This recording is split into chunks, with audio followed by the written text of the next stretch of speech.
రైతు సోదరులకు సోదరిమణులకు నా యొక్క హృదయపూర్వక వందనములు. మనకి ఎయిర్పోర్ట్ వస్తుందని అనౌన్స్ చేసినారు, సర్వే నంబర్తో సహా అనౌన్స్ చేసినారు. కొందరు వచ్చేదంటారు, కొందరు వస్తుందంటారు. ఇంకా మనం యాదానికి నిమ్మేకాయలేదు. దాని నుండి ఫస్ట్ ఒక మీటింగ్ అయ్యా రోడ్ల ఎస్టీఆర్ఆర్ రోడ్లోనే ఒక మీటింగ్ అయ్యా. ఇప్పుడు సెకండ్ మీటింగ్ జరుపుకుంటూ ఉన్నాము. నాకెంతో సంతోషంగా ఉంది. సరే అందరూ మేముదా మా అప్పోళ్ళు కట్టింటే ఊళ్ళో మేముదా ఉండాలని మనం మార్వాటం చేస్తేదా మనకి మిచ్చమవుతుందే కాక, లేకపోతే ఆ కారణానికి మిచ్చమయ్యలేదు. అందరికీ నమస్కారము. ఒక ఊరికి తక్కువ అంటే 8 జన్మను కల్లా 12 ఊర్లు 12,000 జన్మ ఆడ గుంపెత్తుంటుంది. ఈడ అమ్మమ్మ అంటే మనం 8 జన్మ లేదు. ఈడ ఒక 600-700 జన్మ ఉండము. ఇదంతా మనకి సాలేదు. దయచేసి అందరూను ప్రతి ఒక్క ఊరోడును 25 విలేజ్లోను దయచేసి ఇంటికి 2-3 మనం ఏమన్నా కార్యం చేయాలంటే జయించాలంటే మనకి సిద్ధమవుతు. లేకపోతే యావట్టులోనూ మనకి గవర్నమెంట్ వాడు 10 జనాన్ని ఎత్తుకోపోయిస్తే 100 జనం పారిపోతామని దానికంతా దిగి భయపడద్దండి. ఏమవుతానో అందరూ కలుసుకుంటాం. అందరూ అన్నదమ్ములు అందరికీ మనకి వానికి పుట్టిన రక్తమే మనకి పుట్టిండేది. దయచేసి అందరూ నమస్కారం పెడతాను.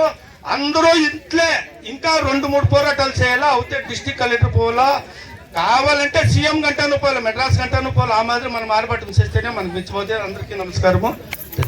మీరు అందరికీ చైతన్యవంతులు చేశారు. మన పౌరుషం ఏమిటి, మన అబ్బా మన తాత ముత్తాతలు మనకు వారసత్వంగా ఇచ్చింది ఒకే ఒక కానుక, అది అరెకరానో ఎకరా భూమి. అక్కడ మేము ఏమైనా చేసుకుంటాము. ఇక్కడ నీవేమి కట్టొద్దు, అది అట్లే ఉంది. కావాల్సింటే మా కొడుకులు మనవాళ్ళు మునుమనవాళ్ళు అక్కడ వాళ్ళకి ఇష్టమంటే వ్యవసాయం చేసుకొని లేకుంటే చెట్లు పెంచుకుంటారు.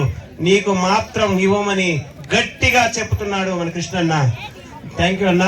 ఇప్పుడు మన వెంకటేశ్వరం చంద్రన్న వీళ్ళ గురించి 4 మాటలు ఆయన మనసులో నేను చెప్తాడు. హలో, ఇక్కడ వచ్చిన వ్యవసాయదారులందరికీ నా యొక్క హృదయపూర్వక నమస్కారం తెలుపుకుంటాను. వ్యవసాయం అంటే ఏమి, వ్యవసాయదారుడు అంటే ఏమి, రైతు అంటే ఏమి, మన యొక్క రైతుని మనమే తెలుసుకోకుండా ఉన్నాము. మనకి ప్రభుత్వంలో రైతు అంటే ఈ పచ్చితం చేసుకుంటే వ్యవసాయదారునికి ప్రతి ఒక్కరికి ఎంతో మర్యాద ఉంది. ఇప్పుడు వచ్చింది అందరూ రాజకీయాలు అందరూ వ్యవసాయం అందరూ టవల్ చేసుకుంటారు. కానీ నిజమైన వ్యవసాయదారుడు భూమిలో కష్టపడిన వ్యవసాయదారుడు మనముదా.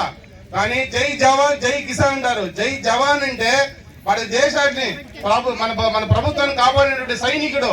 జై కిసాన్ అంటే మన వ్యవసాయదారుడు, మనం వ్యవసాయం చేసే జై కిసాన్ అంటారు. కానీ ఆ జై జవాన్ జై కిసాన్ జై జవాన్ సైనికుడికి వ్యవసాయానికి వాళ్ళకి అన్నం పెట్టే దాత వ్యవసాయదారుడు రైతు. రైతు లేనిదే ప్రపంచం లేదు, రైతు లేనిదే ప్రభుత్వం లేదు. కానీ 64,000 కోట్ల జీవరాశికి అన్నం పెట్టే దాత ఎవరు? రైతు. ఎవరో రైతు.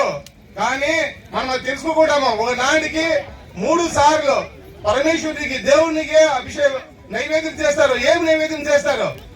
ఏమిటో నైవేద్యం చేస్తారు చెప్పండి, చూస్తాము. ఏం చెప్పండి? నెయ్యి కాదు, నెయ్యి కాదు. మనము రైతు కష్టపడి అన్నము బియ్యము నెయ్యి పాలు అది ఎవరు కష్టపడతారు? కానీ పరమేశ్వరుడు అన్ని జీవరాశులకి భోజనము వేస్తాడు. కానీ ఆ పరమేశ్వరుడు మూలంగా పట్టి కష్టపడి మన సముద్రం దిగ్గాసి కష్టపడేవాడు ఎవరు? రైతు. కానీ ఆ దేవునికే అన్నం పెట్టే దాత ఎవరు? రైతు. కానీ మనము చిన్న ఐకమత్యం లేదు. ఐకమత్యమే మహాబలము.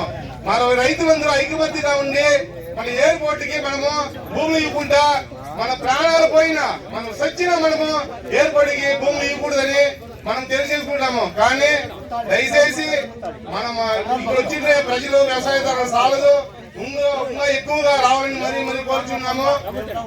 దయచేసి అందరూ వ్యవసాయదారులందరూ ఇప్పుడు చెప్పేలా మన ఎంపీ వచ్చే వరకు ఉంటే వాళ్ళు ఏం చెప్తారో వాళ్ళు ఏం దాన్ని అందరూ ఆలోచించి వినుకొని దయచేసి మనకి ఏర్పడవద్దని మనం మళ్ళీ కోరుకుంటున్నాము. ఇక్కడ మాట్లాడే అవకాశం ఇచ్చిన మన తమిళగా.